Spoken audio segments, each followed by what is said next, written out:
Nous allons étudier dans cette vidéo le fonctionnement des CMS. Tout a commencé en 1992 à Genève, où les informaticiens du Conseil européen pour la recherche nucléaire, sous la direction de Tim Berners-Lee, ont conçu un protocole d'échange d'informations, le World Wide Web, ou 3W. À l'origine, un site est constitué de plusieurs fichiers, pages web, reliés entre eux par des hyperliens. Ce sont de simples fichiers au format texte.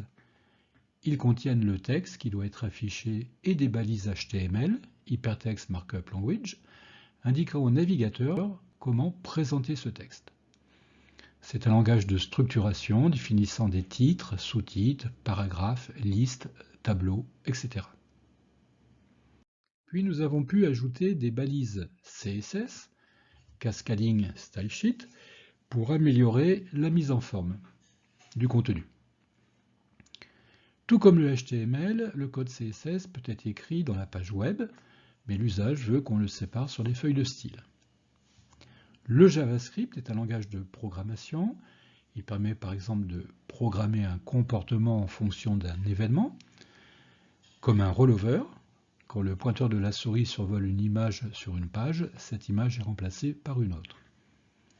C'est aussi un langage de script dont le code est écrit dans la page web. Enfin, le PHP est un langage exécuté côté serveur, comme nous allons le voir.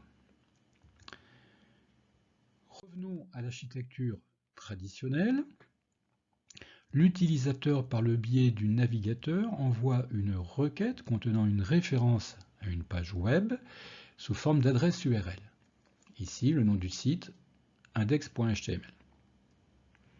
Le serveur web prend en charge cette requête et renvoie une réponse, un fichier HTML, à destination du navigateur. Le navigateur affiche la page qu'il vient de recevoir. Chaque manipulation entraîne la transmission et l'affichage d'une nouvelle page et l'utilisateur doit attendre l'arrivée de la réponse pour effectuer d'autres manipulations. Avec l'architecture 3 tiers, nous retrouvons les mêmes que précédemment, mais un troisième étage est ajouté. Le contenu est séparé du contenant. D'un côté, tous les fichiers sont stockés sur le serveur HTTP.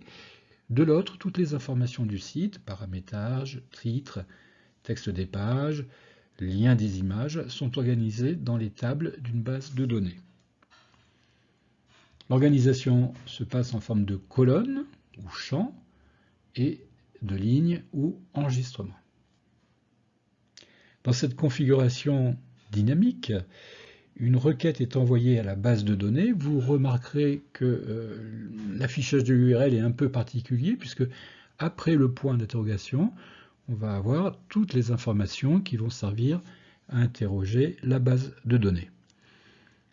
Un langage de programmation, comme par exemple PHP, est utilisé pour faire la liaison avec la base de données. Ici, c'est MySQL. Le PHP est aussi un langage de script codé dans les fichiers du site. Mais à l'inverse du JavaScript, le code n'est pas exécuté sur votre ordinateur, mais sur le serveur distant. Ce qui fait que quand on affiche le code d'une page web, eh bien, le code PHP n'apparaît pas. Enfin, le serveur HTTP traduit les résultats au format HTML et les envoie au navigateur. Vous pouvez maintenant compléter vos connaissances dans le cours en ligne et passer le test d'évaluation.